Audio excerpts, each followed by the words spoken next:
Good afternoon, everyone, and thank you all so much for joining us for this incredibly important announcement that we are here to make about public safety across all of Louisville.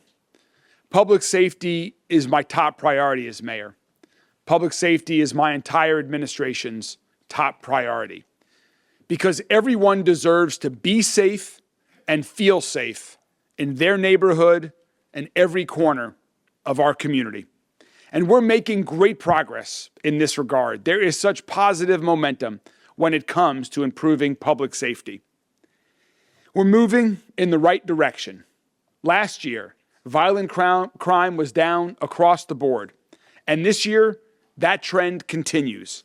In fact, year to date, homicides and shootings are both down about 30% over last year. That is really good news. However, these numbers are also still way too high. So today, I'm announcing that we're accelerating that process, moving faster with even more resources than ever by implementing our new community safety plan, Safe Louisville. Safe Louisville takes a new coordinated, multifaceted approach that has all city departments, federal partners, state agencies, and community organizations, including some of those gathered with us here today, to work together to prevent violent crime from happening in the first place and to protect public safety. This plan will be implemented with a clear goal to reduce violent crime by at least 15% every year. It will bring about fundamental, lasting changes to continue reducing gun violence in our city. And we are not doing this work in silos. We have all city departments, so many community organizations who are on board to increase educational and job opportunities, provide more affordable housing, reduce blight, and invest in traditionally underserved communities. I want to thank all of our amazing partners who are here with us today, and the others who are doing hard work every day all around our city.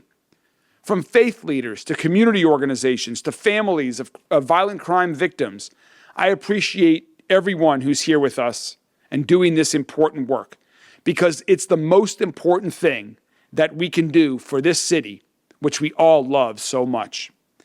Under this plan, we will create a new Community Safety Commission to receive regular reports on our progress and to provide important input as we move forward.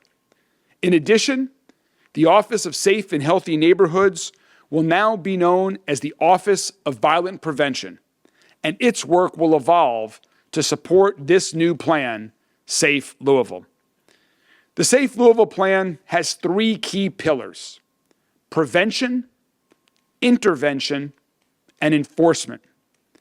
Safe Louisville highlights the partnerships we've developed with federal and state prosecutors to indict people who commit gun crimes and how we're transforming the culture of LMPD and providing the tools that they need to be the most trained, trusted, and transparent police department in America. Additionally, under this plan, we'll be coordinating with LMPD's new crime reduction strategic plan that Chief Humphrey unveiled earlier this year. This is a strategy that's based on hard data and proven results to further reduce violent crime. The Safe Louisville plan will be administered and coordinated by our Executive Director for Community Safety, Misty Wright. Misty is now going to join us to share some more details about the plan and the new Community Safety Commission. Misty?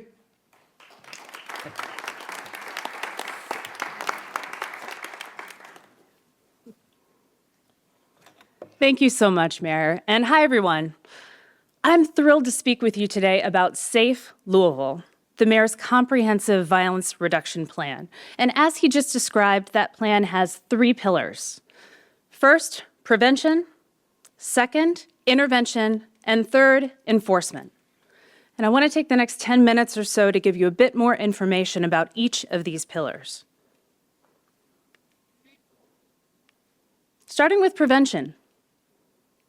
Prevention is about combating the root causes of violence, creating conditions for peace. We cannot focus exclusively on treating the symptoms. We also have to treat the underlying conditions. the root causes of violence, and studies tell us what those are. There are certain factors that correspond not only with incidents, but also are predictive of violence. Things like education level, poverty level, unemployment rate, neighborhood blight, public infrastructure, proliferation of guns. So our plan focuses on all of that. Starting with public infrastructure, we will enhance community spaces and get rid of blight in our underserved communities. So things like public amenities, parks. Think about the new Alberta O. Jones Park, the waterfront playport. We've got a new pool coming to Algonquin. All of these are these kinds of improvements in public infrastructure. We will eradicate blight and focus on prioritizing those areas that suffer from the most crime. So we'll make sure those streetlights are on, that vacant houses are boarded up, that trash is cleaned up timely. And we will not hesitate to shut down businesses that facilitate or promote crime. Next, youth education and activities. We will advocate for free, quality, early childhood education for every child, including those in our underserved communities. That's the Mayor's Thrive by 5 initiative.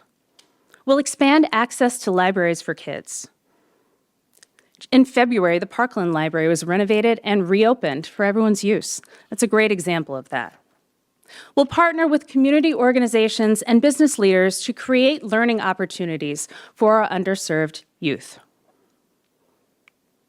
Next, we'll focus on economic stability, and this is about increasing access to affordable housing, reimagining public and low-income housing properties, like the Community Care Campus, a $58 million investment in Smoketown that's currently under construction. This is also about attracting good-paying jobs to Louisville, and specifically to our underemployed areas. So just this year, the new Goodwill Opportunity Center and the Norton Hospital opened in the West End, and additional businesses are going to locate there soon. Next, we will facilitate community resource connections, and this is crucial. As the mayor mentioned, there are so many community organizations who are doing tireless work every day to reduce violent crime in our city. We need to support those efforts, and we need to enhance them. And what we will do is develop and maintain a map of these organizations. We'll increase collaboration among them to maximize their efforts and avoid redundancies, and we'll invest in their efforts. Mayor Greenberg has invested in over 130 community organizations doing crime reduction work in our city. Next, we will build community trust in police. And a key part of this is police reform. So no matter what happens in court, we will move forward with police reform, complete with having an independent monitor to watch that progress. And finally, we'll advocate for common sense gun legislation to keep illegal guns off of our streets and out of our kids' hands. All right. That was prevention. Remember, we've got prevention, intervention, and enforcement. Prevention was the longest one, as it should be. And now we're going to move on to intervention. Intervention is about stopping potential shooters before they act and stopping the cycle of incarceration and violence. So we will use violence intervention initiatives. And this is particularly important when it comes to group or gang violence, because these strategies are tailored to interact with group dynamics. Some involve law enforcement, some don't, but all of them involve reaching out to at-risk people who are at risk of becoming victims or perpetrators, and giving them the opportunity to change, a method to do so, and an incentive to do so. We will provide conflict resolution alternatives that happen outside the courtroom, like restorative justice, where a victim and a juvenile offender, if they agree, can come to a resolution outside of court. Another item in this category is deflection. When 911 calls come in, when those calls are better suited for a mental health professional than a police officer, they'll be diverted. And in January and February of this year alone, over 600 calls were deflected. And finally, we will address the consequences of violence by providing trauma and reentry services. And trauma services have to be provided not only to the direct victims, but also their families and the communities that deal with the aftermath of violence and the destabilization effects that it has. We'll provide complete and comprehensive reentry services for those folks who have served their time and are ready to reenter our society and be law-abiding members. All right, that was intervention. Now we've got one more pillar left, and that's enforcement. And I want to reinforce what the mayor said. The mayor's plan is not intended to conflict in any way with LMPD's crime plan that they already came out with. It supplements and incorporates that plan. So with that in mind, let's talk about enforcement. This is about protecting the public and holding offenders accountable. We will give law enforcement the support that they need to protect us. And that means we're raising officer pay in order to recruit and retain talented, professional law enforcement officers. We're also taking care of our first responders with the new Summit Wellness Center, which has already become a national model. We'll promote public order. Our Safe and Healthy Streets initiative provides resources to people who are unhoused for their health and safety. And it also has us take action to preserve the public's safe access to public spaces. We will leverage our state and federal partnerships. And this is really about collaborating to prioritize getting the right people, the drivers of violence, apprehended, prosecuted, put behind bars. And some of the ways we're doing it right now are the Violent Crime Reduction Team.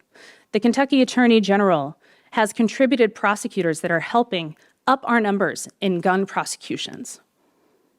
In addition, we have the Prohibited Firearms Possessor Initiative, where federal, state, and local authorities are working to prioritize the types of cases I'm talking about, getting those violence drivers off of our streets. And there will be many more opportunities in store for this kind of collaboration. Finally, we will promote justice system transparency and process improvements. Judges must have full information about an offender and the offense before making decisions about whether to release that person into the community. We will support efforts to collect data so that the public can understand judges' decisions. And we will work to reopen our juvenile detention facilities right here in Jefferson County that have been closed for far too long.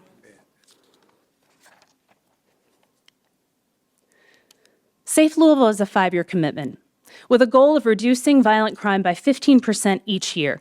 This is aggressive, but we can do it.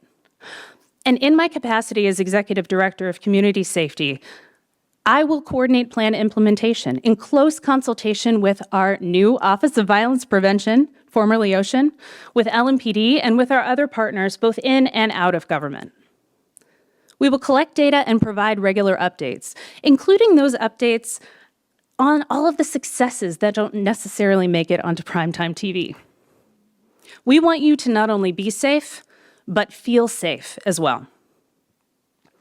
I want to talk to you about one other thing the mayor mentioned, the Community Safety Commission. We will establish this commission to receive information about plan implementation progress, to ensure transparency and accountability, and to provide valuable feedback. Membership will include community members from all over our city, representatives from the justice system, and also representatives from community organizations. And the mayor will be updating you on the composition of that commission soon. I wish I could tell you everything about the plan right now, but I can't. I don't have time. So you can learn it for yourself. This plan is being published online right now at louisvilleky.gov/SafeLouisville. Give it a read.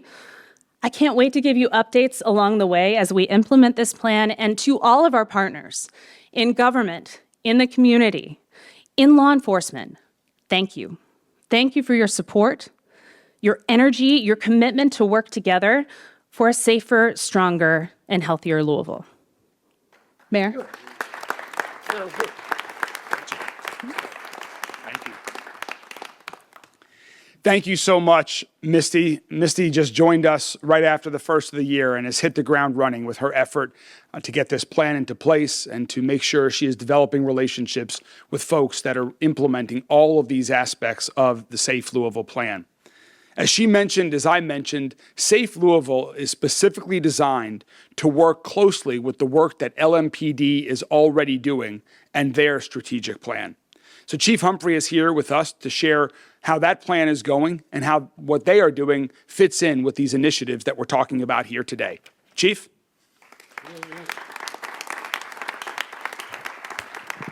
Thank you, Mayor.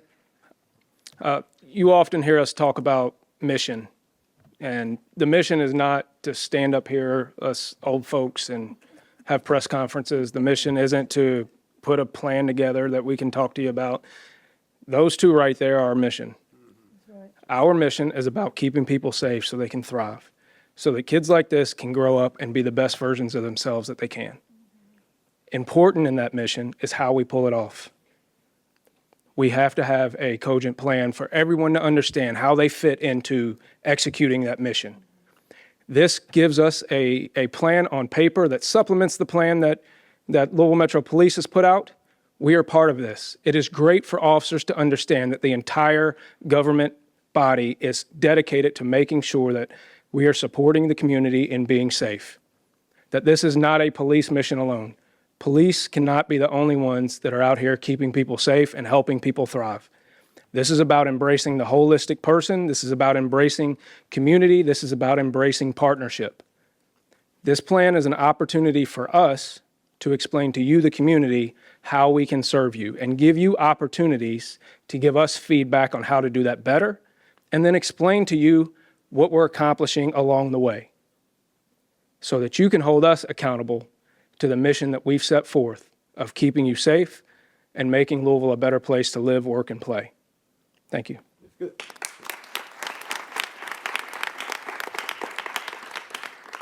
Thank you so much, Chief. As the Chief just described, we all know that we sometimes talk about the numbers and the statistics and our goals to continue to reduce violent crime by 15% more each year, that we're down 30% in homicides and shootings this year. But all that data, all those numbers, the reason we care about that so much is behind all of that are people who are impacted by violent crime.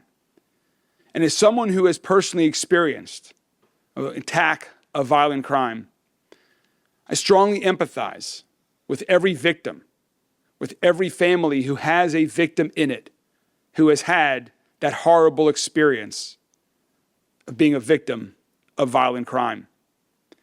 One person who knows this very well is Christopher 2X. Christopher, Rose, other folks here today have all shared similar experiences.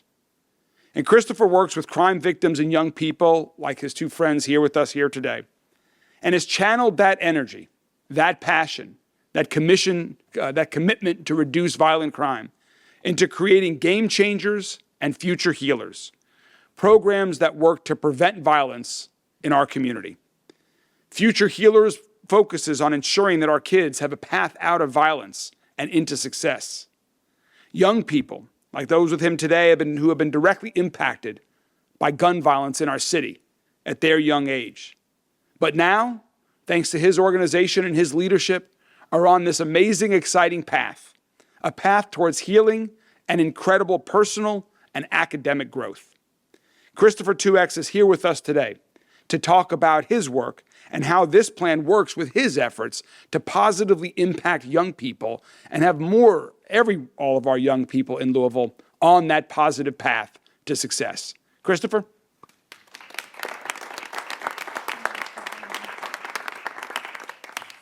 Can you stand right here?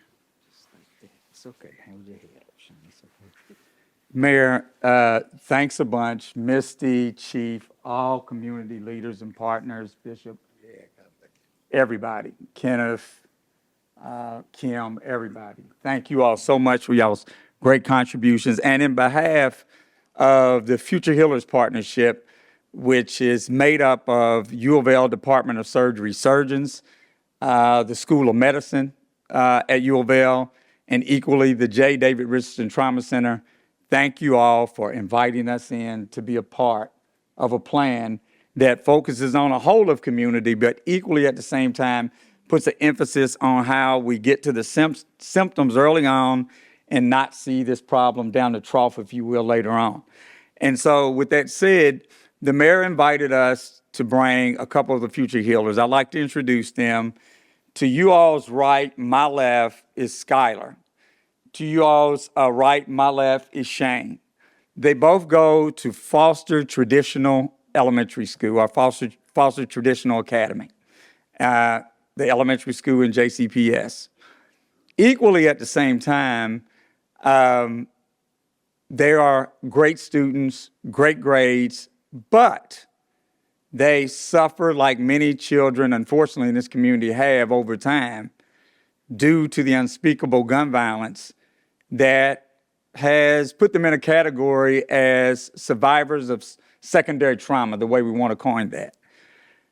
Several years ago, they almost got hit by AK-47 rounds by just reckless stray bullets going into a dwelling where they lived at. Their mom was a hero to pull them out of harm's way and had nothing to do with the issues on the outside. But they survived it. They suffered from the trauma. But the mayor talked about community and how community came in their lives for them to see a better day now. So for 4 years now, with the early kind of somewhat not total hesitancy, but equally kind of a cautious approach on how could a community get involved and help young kids like this and others as it relates to the whole ordeal of gun violence. There was a big step taken in the fall of 2020 by University of Louisville medical students and surgeons when asked to get a little bit closer to these kids instead of a doctor-patient relationship, and let's look at maybe a way that these kids could come into their world, be curious enough to say, you know what do they do to treat these issues? What do they do to treat sicknesses when they hear about it within their family circles and friendship circles? And I must say, when this program was launched in July of 21, after some hard work was put together to launch it, it started with 25 participants. And as of April of 2025 now, with expansions, Future Healers Kiddos Medical Program has grown to 800 kids now. And that's pretty remarkable. What am I saying really quickly is that the mayor's right. When the community doesn't hesitate and say, I want to be a part of some kind of way to work into this plan, they can do it and not be afraid to do it. We've got so many talented individuals that these kids are just waiting to say, bring me into your world. And I must share this with you all really quickly before I wrap up. The medical students and the doctors first in the fall of that year said, Chris, we've got a question and maybe you can answer. And I said, what is it? They said, they're going to think our world is boring. That's what we're concerned about. I said, I think the opposite.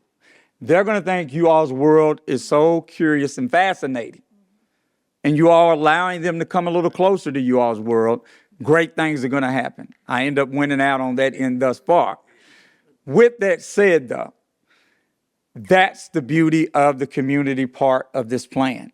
That people in this community can look at the violence and say, oh my God, it breaks my heart. What can I do? You can get involved. You can be a part of making a change. And when you look at medical students and doctors and surgeons sacrificing their time where they thought they'd never be in this space, folks, it has enriched their lives beyond their wildest dreams. And in closing, I'd just like to say to you all that Future Healers is about the whole idea of safe and healthy kids. And so is Mayor Greenberg's plan. That we're all here today embracing for a better Louisville. Thanks a bunch.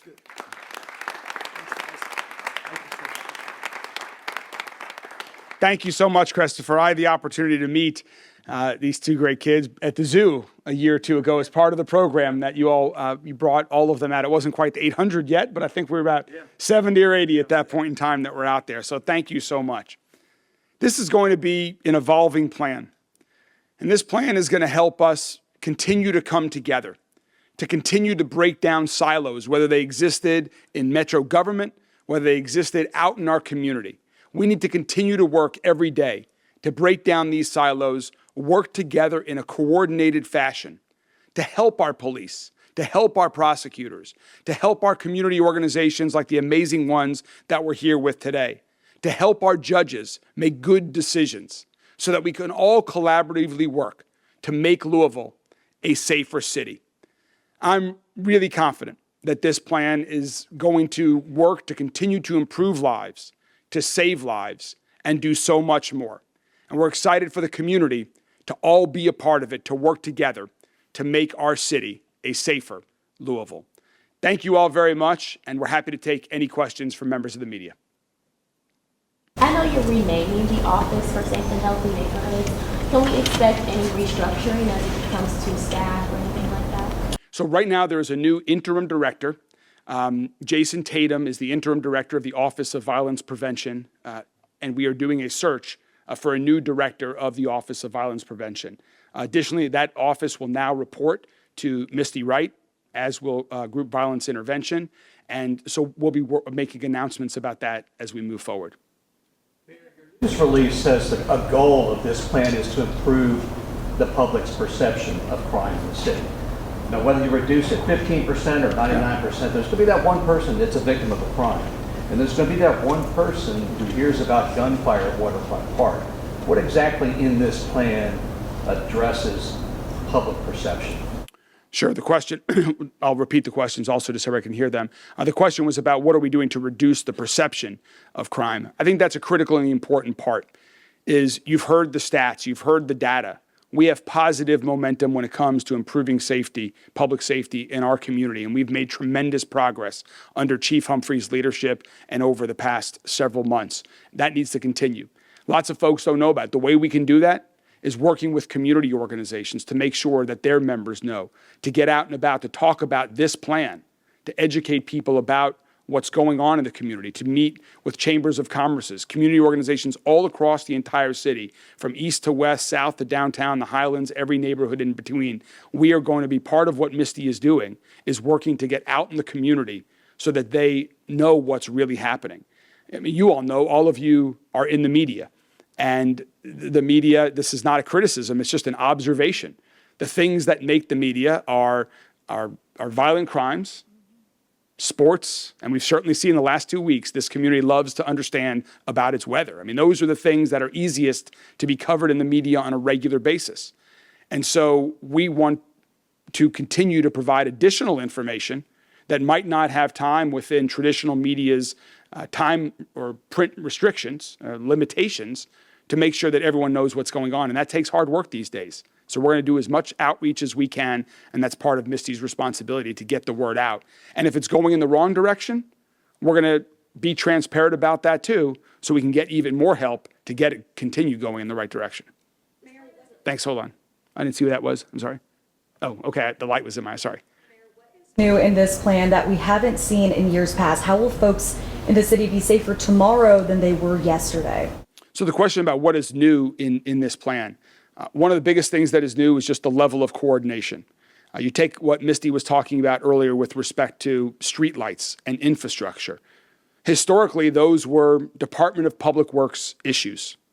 Now there's groups that are coordinating. Around the LMPD plan, there are 5 areas that they have identified that have some of the biggest concerns for violent crime. Some of the most violent crime activity has taken place.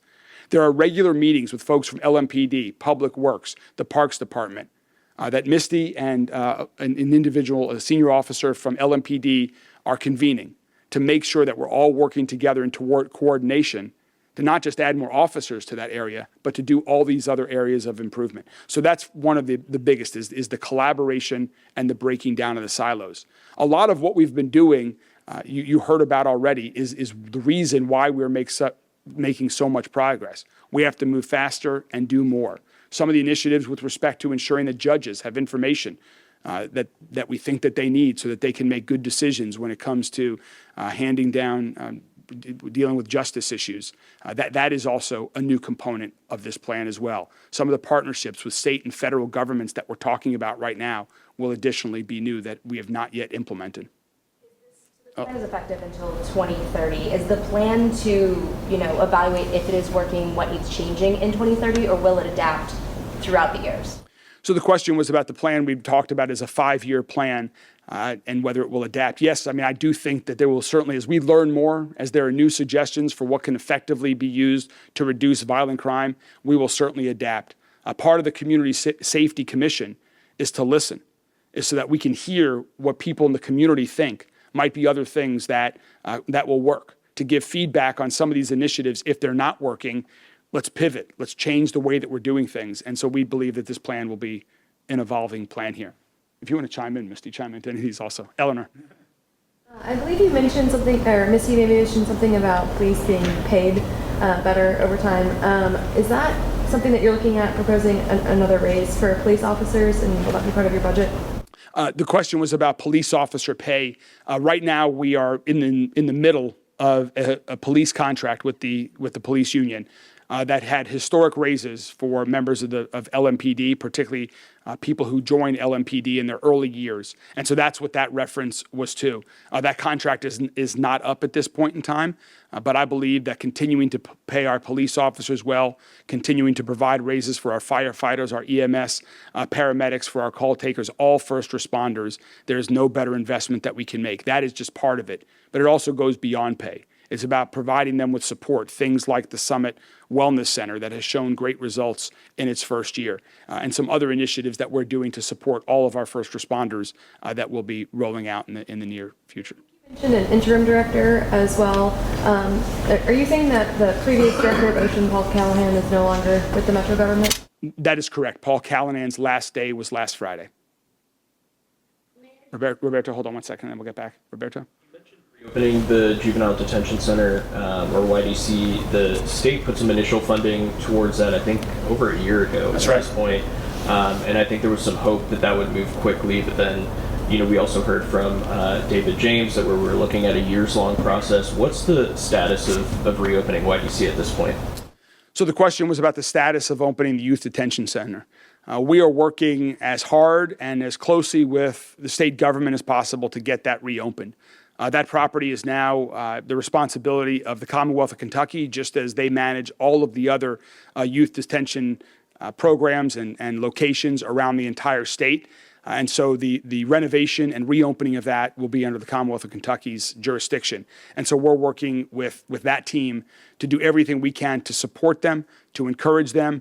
And we understand if there's even more funding needing, that there is strong support in the Kentucky General Assembly to do whatever it takes as quickly as possible to get that youth detention center reopened. We want it, the community wants it, and we're going to work as hard as we can to get that reopened. I don't have a specific date for you right now. Again, that project is being managed by the Commonwealth of Kentucky. Yes, sir. We all know change is inevitable, but was there anything you felt like Ocean wasn't doing, maybe to the effectiveness that you would have liked? Like, what was the catalyst for this revamp? The question was about, was there anything that Ocean was not doing, and what was the catalyst for the revamp? Over the past several years, prior to me becoming mayor, there were significant amounts of money, particularly American Rescue Plan funding from the federal government, that were invested into the Office of Safe and Healthy Neighborhoods. That went out into the community in a lot of different forms for a lot of different programs. And our observation is that some of them have been incredibly effective and are getting stronger and better by the day, and others might not have been quite as effective. And so we really want to focus on the programs that are incredibly effective, particularly with federal funding, that one-time federal funding now gone, and it relying on city funds. We want to invest in the most effective programs. We also want to make sure that the Office of Violence Prevention works more closely with all of the other parts of Metro government and community that it has. It should not be an island unto itself that just operates programs. It should be working closely with LMPD. It should be working closely with EMS. And that we believe with this new structure and new leadership, all of that will happen. Any questions? All right. Thank you all very much. Have a great day.